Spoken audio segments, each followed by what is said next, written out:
उधर अमेरिका के news channel fox news ने एक रिपोर्ट दी कि अमेरिका की सख्त नाकेबंदी के बाद भी ईरान के तेल कारोबार पर रोक पूरी तरह लगाई नहीं जा सकी है।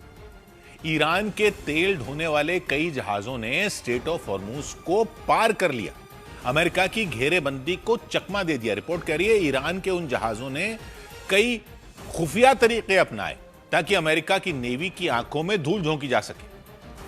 अमेरिका की नौसेना ने 20 दिन से हॉर्मूज गलियारे के सामने डेरा डाल रखा है। उसने ईरान के जहाजों को वहां से उनका निकलना मुश्किल कर रखा है।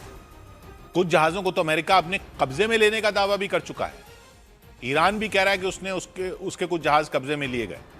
डोनाल्ड ट्रंप का कहना है नाकेबंदी का मकसद ईरान की आर्थिक हालत को तहस नहस करना है, तेल से होने वाली उसकी कमाई पर ताला लगाना है, क्योंकि ईरान की अर्थव्यवस्था उसकी धरती से निकलने वाले कच्चे तेल और गैस से ही चल रही है।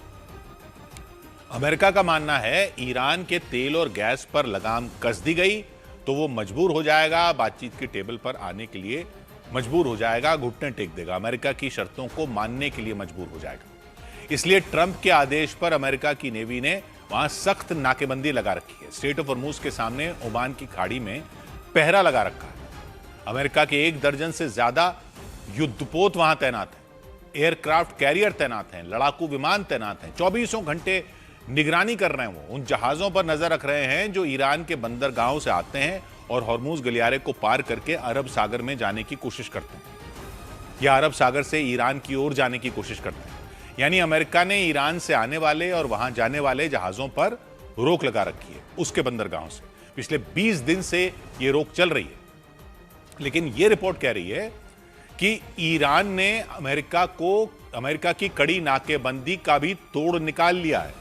उसके तेल वाले कई जहाज, तेल लिए हुए कई जहाज अमेरिका की सेना की नाक के नीचे से निकल चुके हैं। उसे पता ही नहीं चला कि हॉर्मूज गलियारे को पार करने वाले वो जहाज ईरान से आए थे, ईरान का कच्चा तेल लेकर जा रहे थे, क्योंकि रिपोर्ट कह रही है कि हॉर्मूज गलियारे को पार करने वाले ईरान के जहाजों ने खुफिया तरीकों का सहारा लिया। उन्होंने लोकेशन बताने वाले अपने सिस्टम से छेड़छाड़ कर दी। समंदर में चलने वाले हर जहाज में ऐसे सिस्टम लगे होते हैं जो बताते हैं कि वो जहाज कहां मौजूद है, कहां से आ रहा है, कहां खड़ा है, जहां खड़ा है वहां किस रास्ते से पहुंचा है। उस सिस्टम की मदद से ये पता चलता है। लेकिन ये रिपोर्ट कह रही है कि अमेरिकी नाकेबंदी को झांसा देने के लिए ईरान के कई जहाजों ने लोकेशन बताने वाले अपने सिस्टम में गलत जानकारी डाल दी।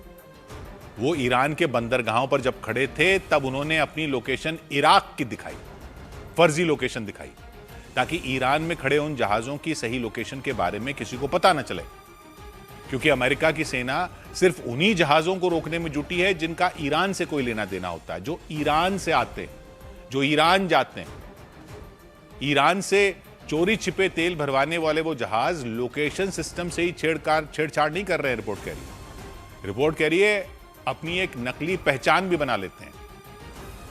कागजों में दिखाते हैं कि उस जहाज का ईरान से कोई संबंध नहीं है, ईरान से कोई लेना देना नहीं है। जहाज के झंडे बदल देते हैं, दूसरे देशों का झंडा इस्तेमाल कर लेते हैं, किसी को भी उन पर शक ना हो।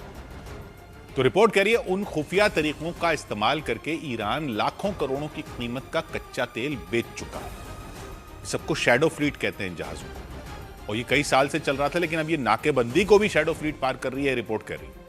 वो भी तब जब अमेरिका ने स्ट्रेट ऑफ हॉर्मूज के बाहर ये नाकेबंदी लगा रखी है। 100 बात की एक बात यह कि क्या ईरान के तेल के कुएं फटने वाले हैं? तेल के कुएं फटने वाले, ट्रंप ये कौन सा गणित लगाकर बैठे?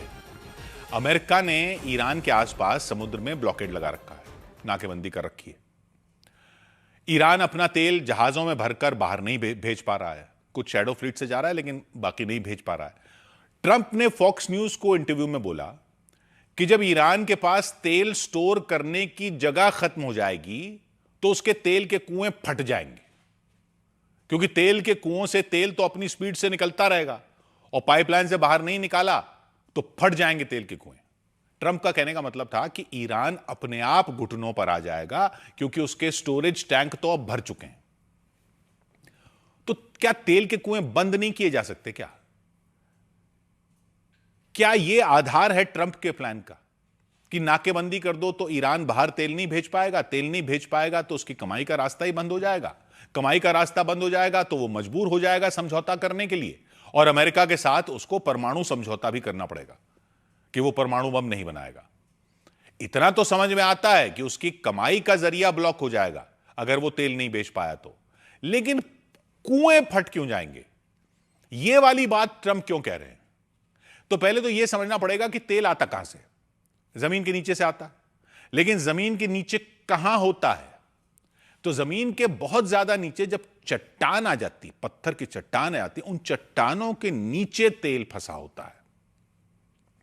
ज्यादा तकनीकी पेचीदगियों में न जाते हुए यूं समझिए कि धरती की जो मिट्टी हमें दिखती है उसके नीचे फिर खोदते जाओ तो चट्टान आ जाती है, बहुत मोटी चट्टान आ जाती है पत्थर की, और पत्थर की चट्टान के नीचे पृथ्वी की गैस और तेल होता है। सब जगह नहीं होता, लेकिन जहां होता है वहां चट्टानों के दबाव में होता है। मतलब अंदर समझिए कि प्रेशर कुकर की तरह गैस और तेल पड़ा है, और चट्टान जो है वो प्रेशर कुकर का ढक्कन लगा हुआ है एक तरह से। मतलब करोड़ों टन वजन है चट्टान का, ऐसा समझ लीजिए। उसके नीचे चट्टान के वजन के प्रेशर के साथ तेल पड़ा हुआ है। और तेल का कुआं क्या होता है? वो समझ लीजिए जैसे गुब्बारे में हवा भरी हो और पिन लगा दो तो प्रेशर के साथ हवा निकलती है। वैसे ही तेल का कुआं जो है वो एक तरह वही पिन है जो चट्टान में लगा देते हैं तो तेल प्रेशर से ऊपर आ जाता है गैस के साथ। मतलब तेल का कुआं एक बहुत गहरी नली जैसा छेद होता है जो जमीन के अंदर 5-10 किलोमीटर तक जाता है अंदर। वहां तेल चट्टान के अंदर छोटे छोटे छेदों में भरा होता है, जैसे स्पंज में पानी होता है ना, वैसे। ऊपर भारी चट्टानें दबाव डालती हैं, मशीन से जमीन खोदते हैं, लोहे का पाइप डालकर सुराख की दीवार को मजबूत करते हैं, फिर नीचे छोटे छोटे छेद करके तेल को आने का रास्ता देते हैं। क्योंकि प्रेशर तो होता ही है अंदर, उसी प्रेशर से तेल ऊपर आ जाता है। ऊपर वॉल्व लगाते हैं फ्लो को कंट्रोल करने के लिए, और तेल निकलना शुरू हो जाता है। जमीन के अंदर तेल बहुत हैवी प्रेशर में होता है, यह तो समझ में आ गया, क्योंकि ऊपर भारी चट्टानों का वजन होता है और नीचे पृथ्वी की गर्मी और गैस होती है, तो नीचे से वो प्रेशर बनाती है, ऊपर से चट्टान का वजन प्रेशर बनाता है। तो जब कुआं खोलते हैं तो ये दबाव तेल को चट्टान से बाहर धकेलता है और अक्सर अपने आप ऊपर भेज देता है। आपने अगर पुरानी हॉलीवुड की फिल्मों में देखा हो तो कभी कभी तेल फव्वारे की तरह ऊपर उछल कर आता है। यानी कुएं में शुरू में दबाव को बढ़ाना या कम नहीं करना पड़ता, दबाव पहले से ही तैयार होता है धरती के नीचे। तो शुरू के दिनों में 5 से 15% तेल इसी प्राकृतिक दबाव से ही बाहर निकल आता है कुएं से। लेकिन जैसे जैसे समय बीतता जाता है, जितना तेल निकालते जाते हैं, प्रेशर कम होता जाता है।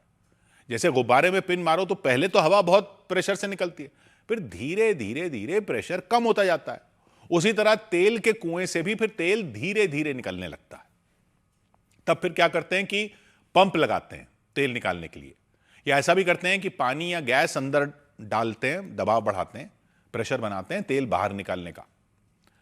लेकिन ऐसा भी नहीं है कि सभी कुओं में तेल चट्टान के नीचे बहुत ही हाई प्रेशर में ही पैक किया हुआ पड़ा हुआ है।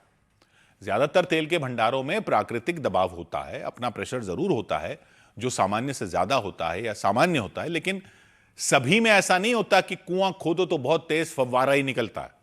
कुछ में दबाव कम भी हो सकता है। सबसे आम तो यह होता है कि दबाव इतना होता है कि तेल कुएं में तो आ जाता है, लेकिन उसको बाहर निकालने के लिए अक्सर पंप लगाकर ऊपर लाना पड़ता है।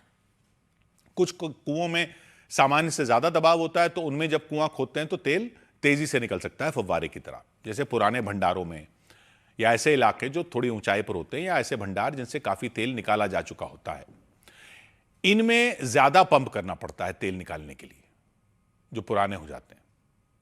तो ईरान में तो तेल निकले हुए 100 साल से भी ज्यादा हो चुके हैं। तो ईरान के कई कुएं जो है वो तो काफी पुराने हैं, यानी उनमें प्रेशर कम हो चुका है। कई नए कुएं भी हैं, उनमें प्रेशर अच्छा खासा बना हुआ है। लेकिन एक्सपर्ट कहते हैं कि ऐसा तो नहीं है कि कुआं बंद करना पड़ जाए तो प्रेशर से कुआं फट पड़ेगा। ये जो ट्रंप कह रहे हैं कि ईरान को कुएं बंद करने पड़ जाएंगे तो वो फट जाएंगे, ऐसा तो और कोई आकलन नहीं लगा रहा।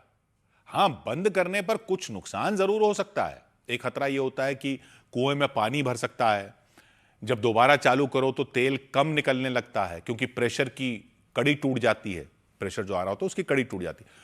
यह भी है कि बंद किए हुए कुएं को दोबारा स्टार्ट करने में पैसा भी बहुत लगता है, तो वो नुकसान भी ईरान को हो सकता है। लेकिन कुएं फट जाएंगे या बर्बाद हो जाएंगे ऐसा कोई एक्सपर्ट नहीं मान रहा, क्योंकि 2019-20 में भी जब ईरान पर प्रतिबंध लगे थे तो ईरान को तेल उत्पादन कम करना पड़ा था, लेकिन बाद में उसने फिर शुरू कर दिया था।